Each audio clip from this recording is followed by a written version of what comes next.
대선에서 새누리당 박근혜 후보가 울산에서 역대 최고인 59.8%를 득표했습니다. 보수와 진보가 결집하면서 울산은 역대 두 번째로 높은 78.5%의 투표율을 기록했습니다. 대선을 마친 지역 정가가 일제히 선대위 해단식을 가졌습니다. 새누리당은 책임감을 느낀다고 밝혔고 민주통합당은 새로운 희망을 발견했다고 평가했습니다.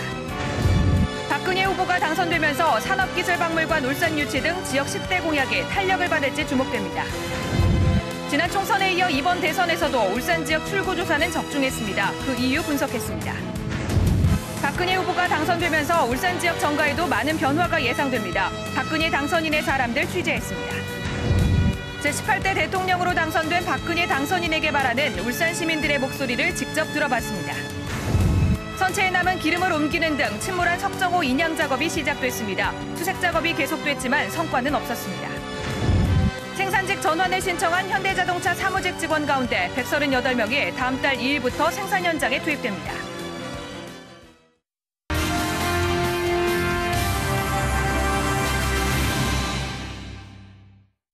여러분 안녕하십니까? 12월 20일 목요일 UBC 프라임 뉴스입니다. 제18대 대선에서 새누리당 박근혜 후보가 울산에서 역대 최고인 59.8%를 득표했습니다. 대선이 보수와 진보 그리고 세대 간 대결 구도로 치러지면서 울산은 역대 두 번째로 높은 투표율을 기록했습니다. 이다루 기자입니다.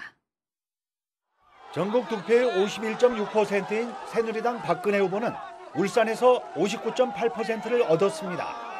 마의 55% 벽을 돌파하며 울산에서 역대 최고 득표율을 기록했습니다.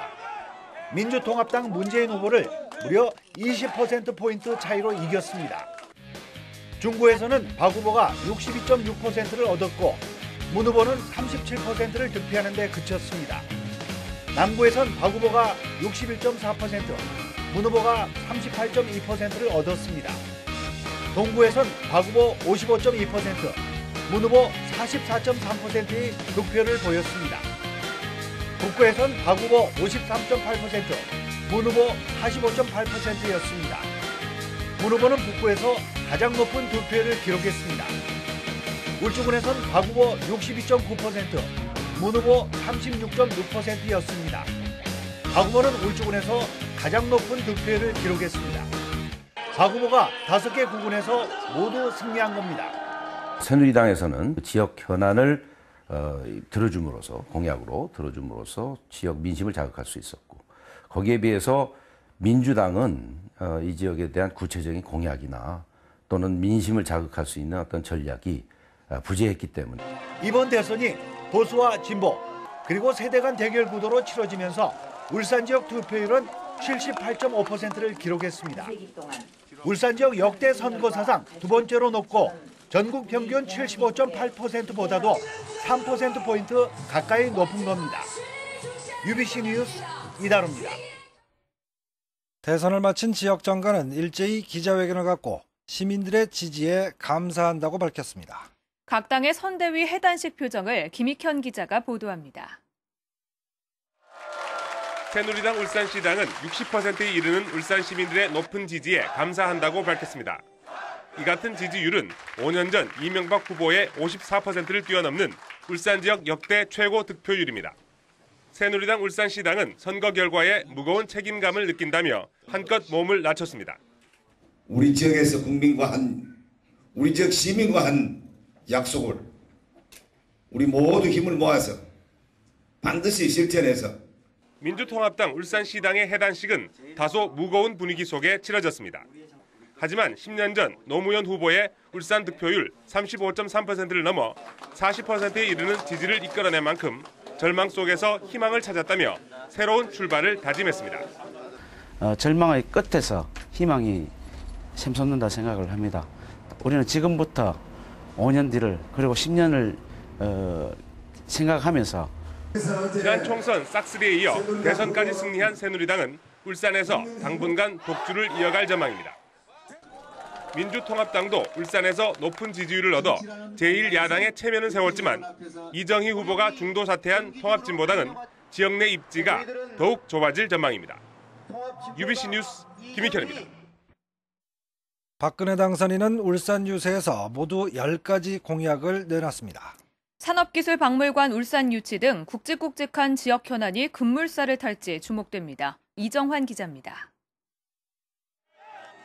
박근혜 당선인이 제시했던 울산 공약은 모두 10가지.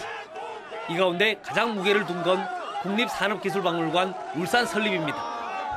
우리 산업화의 역사를 보관하고 미래의 이정표를 제시할 국립산업기술박물관 울산에 우뚝 세워야 합니다. 박 당선인은 또 지역 최대 현안인 반부대 암각화 문제 해결 의지를 분명히 했고 석유화학단지 안전을 위한 안전관리 종합시스템 구축도 약속했습니다. 울산의 미래 신성장 동력으로는 친환경 전기자동차 산업과 동북아 오일허브 육성 등 기존 주력 산업을 고도화시키는 청사진을 제시했습니다. 저는 울산을 동북아 오일허브로 육성해서 울산의 미래와 대한민국의 성장 동력을 확실하게 키우겠습니다. 특히 국립산재재활병원 설립과 유니스트의 울산과기원 전환은 정부와의 협의를 거쳐 이미 추진에 들어간 것으로 알려졌습니다. 박근혜 당선인의 울산 지역 공약들이 하나하나 달성되면 울산은 머지않아 산업수도를 넘어 글로벌 산업도시로 도약하게 될 것으로 기대됩니다. UBC 뉴스 이정환입니다. 울산은 고 박정희 대통령은 물론 박근혜 당선인과도 깊은 인연이 있습니다. 새 정부 출범을 계기로 지역 정치인들의 위상도 새롭게 주목받을 전망입니다. 선우석 기자입니다.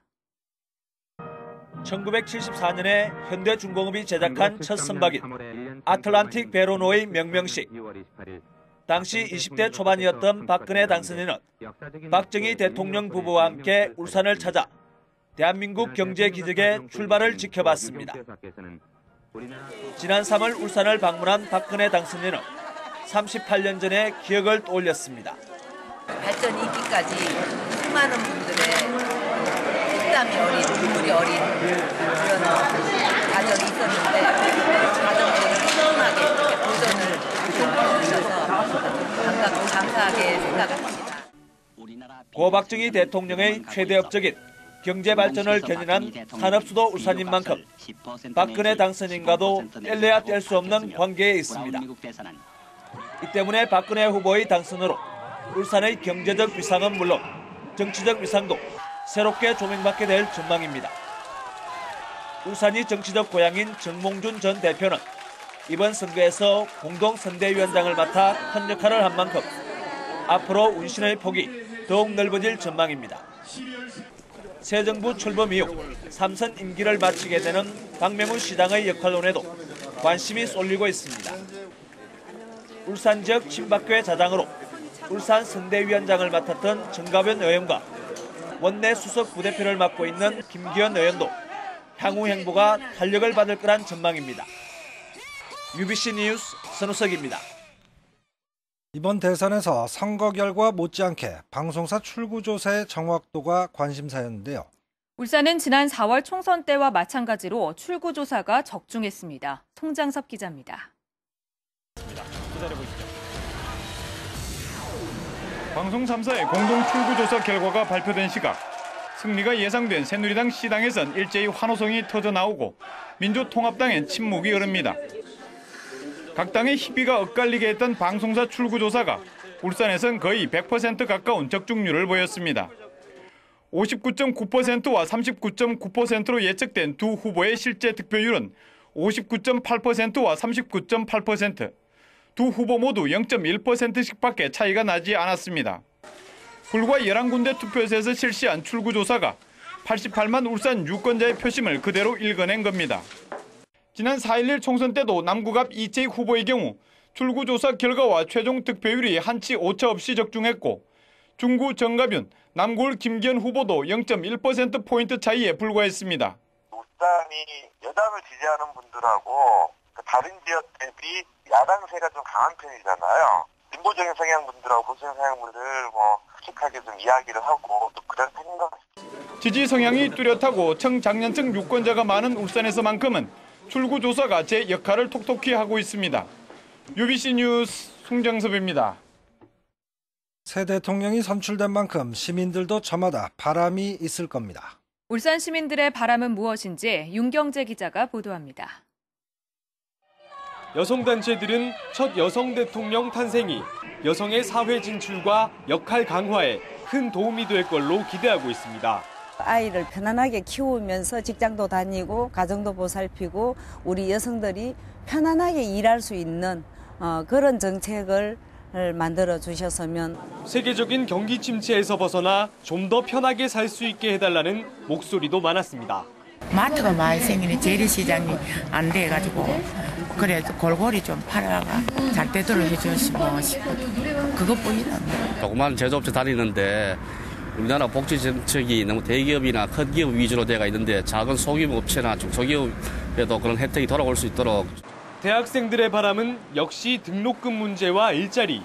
반값 등록금 공약하셨는데 꼭 해주셨으면 좋겠고, 이제 제가 4학년인데 그런 일자리 같은 거 취업 관련해서 일자리 많이 만들어 주셨으면 좋겠어요.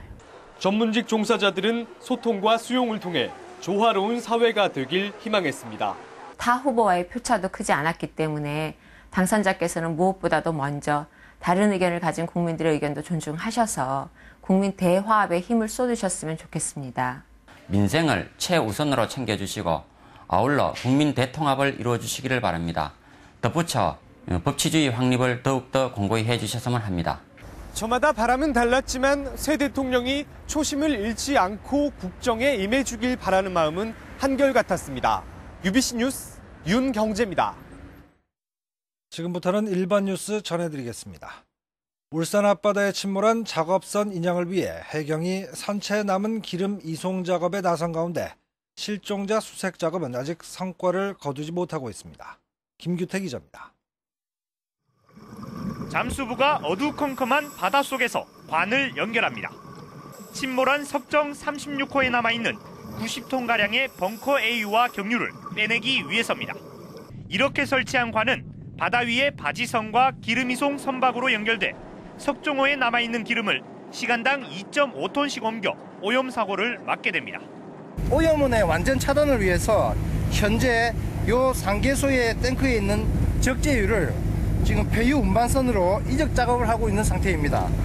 기상 상황에 따라 변동은 있겠지만 해경은 침몰한 석정 36호에 남아있는 기름을 완전히 빼내는 데까지 이틀 정도 걸릴 것으로 보고 있습니다. 하지만 인양까지는 상당한 시일이 걸릴 전망입니다. 길이 60m, 폭 40m인 석정 36호 갑판 위에 설비와 장비가 빽빽하게 들어차 있고 무게도 4,000톤으로 인양이 쉽지 않은 겁니다. 기둥이 무너진 상태에서 선체에 데미지를 먹었기 때문에 기둥을 완전히 제거한 다음에 선체를 인양하려고 하면은 많은 시간이 걸릴 것 같습니다.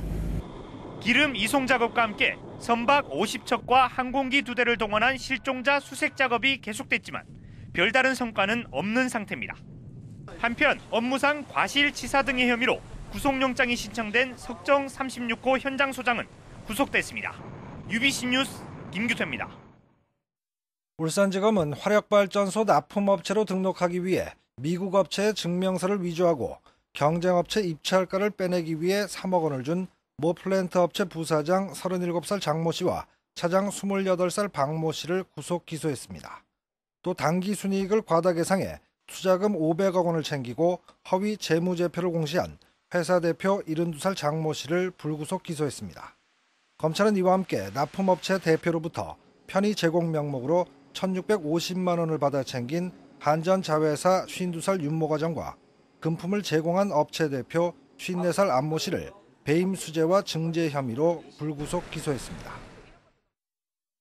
울산지검은 국보 147호 천전리 각석 낙서 사건의 범인이라고 수사했던 17살 고교생은 결정적인 증거가 없어 혐의도 없다며 기소하지 않기로 했습니다.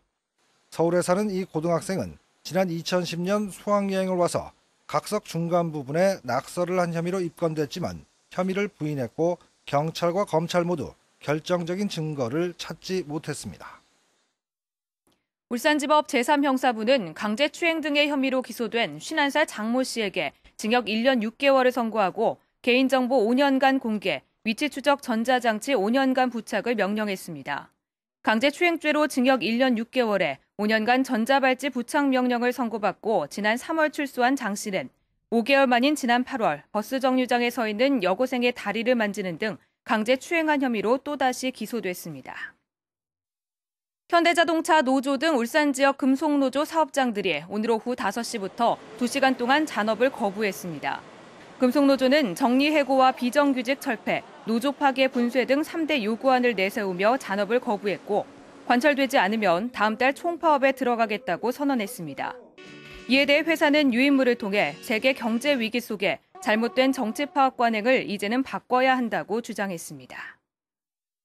현대자동차 사무직 직원 138명이 생산직으로 전환됩니다. 현대자동차는 이달 초까지 생산직으로 전환을 신청한 사무직 173명에 대해 건강 등을 검토한 결과 138명을 생산직으로 전환하기로 결정했습니다. 이들은 오는 24일부터 현장 실습에 들어가 다음 달 2일부터 생산직으로 일하게 됩니다. 오늘 오후 5시쯤 북구 중산동 이화초등학교 뒷산에서 멧돼지 5마리가 나타났습니다. 북구청과 소방당국은 멧돼지가 출몰했다는 주민 신고를 받고 포획에 나섰지만 멧돼지는 산으로 달아났다고 밝혔습니다. 오늘 새벽 3시 40분쯤 울주군 언양읍 51살 조모 씨의 이불 판매점에서 불이 나 소방서 추산 2억 원의 피해를 내고 1시간 만에 꺼졌습니다.